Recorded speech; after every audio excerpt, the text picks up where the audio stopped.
Halo rekan pajak, apa kabar? Semoga sehat selalu ya. Nah, di sesi video kali ini saya mau menginfokan kalian terkait PER terbaru, yaitu PER 11 tahun 2025 yang terbit di tanggal 22 Mei lalu. Nah, PER ini adalah bentuk detail dari pelaksanaan Cortex. Jadi untuk SPT PPH 21, unifikasi, PPN, bea materai, itu sudah dijelaskan detail di sini terkait berhubungan dengan Cortex. Nah, jadi buat kalian yang masih bingung dalam Cortex, ya detail seperti apa pengerjaan SPT-nya, karena kan banyak perubahan tuh dari zaman e-faktur atau DJP online beralih ke Cortex. Nah, ini perubahan-perubahannya. Nah, di sini sudah saya simpulkan ya, saya buat kesimpulan rekapnya seperti biasa lah yang kalian udah sering lihat. Kalau kalian sering lihat channel ini, ada nama text based case, sudah saya rangkum di sini per 11 tahun 2025, pasal per pasal, dan dia berkaitan membahas tentang apa. Kalau dilihat sendiri dari pernya, ya teman-teman, pernya tadi mana? Nah ini. Ini ada 119 halaman, banyak banget. Kalau teman-teman baca, ya pasti memakan waktu, tenaga, pikiran itu udah pasti lah, udah pasti. Kalau mau baca ya silakan, detail semua silakan. Kalau mau rangkumannya aja silakan. Rangkumannya ada di sini. Nah, kalau lampirannya itu ada 1040 page, ya 1040 halaman. Bayangkan 1040 halaman. Saya juga belum selesai baca ya, cuman nantinya pasti saya baca insya Allah. Di per 11 juga belum selesai, sudah saya baca hampir sebagian dan sudah saya rangkum di sini. Jadi intinya isi per 11 ini adalah terkait tentang pelaporan SPT, PPh 21, unifikasi, PPN dan bea materai yang menggunakan Cortex, termasuk kontraktor juga termasuk di sini. Di detail di sini. Padahal simple, SPT, PPh dan PPN sama bea materai. Tapi aturannya sampai 119 halaman dan lampirannya itu sampai 1040 halaman. Oke, coba kita trial deh, bahas satu-satu sedikit aja. Nggak usah semua, ini pasti habis waktunya kalau semua, berjam-jam. Contoh, di pasal 2 itu terkait SPT, PPh, PPN, Kortek. Detail di sini, ya. Pelaporan tentang SPT, PPh, PPN, unifikasi itu ada di pasal 2. Sementara pasal 4-nya menjelaskan tentang kewajiban menyerahkan bukti potong. Jadi kan banyak tuh kemarin debat antara perusahaan-perusahaan. Saya kan sudah nerbitin bukti potong dan bukti potong itu kerekod di korteknya kalian. Jadi kalian gak usah minta bukti potong lagi. Ambil aja sendiri dari korteksnya, baik PPh 21 maupun unifikasi 23 final dan lain sebagainya.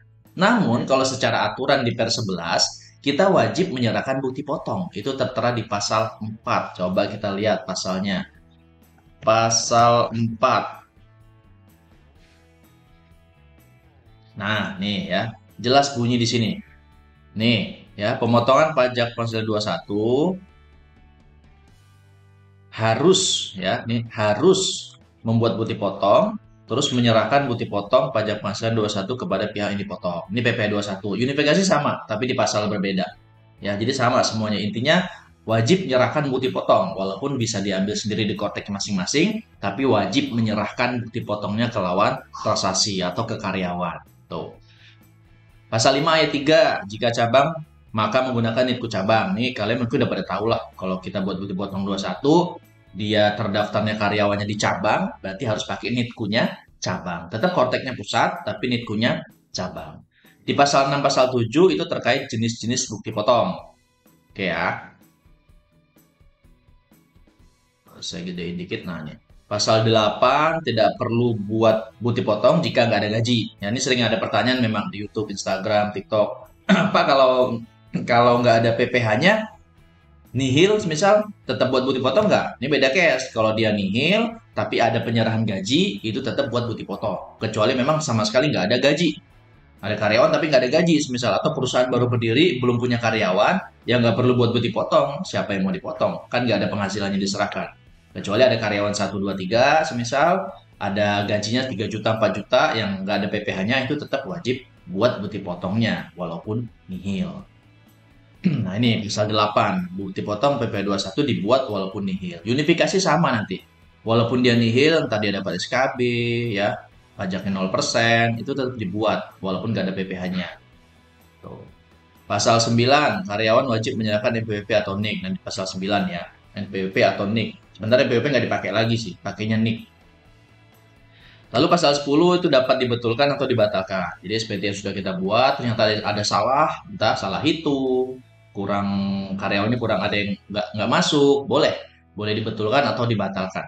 Selama belum ada pemeriksaan di pasal 10 ayat 2 ya, bisa pembetulan selama belum dilakukan pemeriksaan atau sebelum diajukan keberatan di pasal 10 ayat 2 huruf B.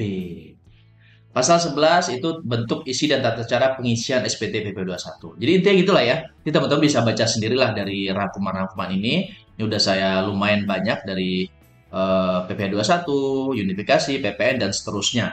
Nanti saya lanjutin tetap sampai selesai ya. Karena memang nggak bisa sejam 2 jam selesai, nggak bisa. Adapun peraturan-peraturan lainnya teman-teman bisa lihat di atas nih. Banyak udah saya rekap sesuai apa yang saya alami di lapangan selama bertahun-tahun ini. Dan case-case yang sering muncul, pertanyaan dari Instagram, dari YouTube, TikTok, saya rangkum di sini. Biar teman-teman bisa mengaksesnya sendiri lah ya.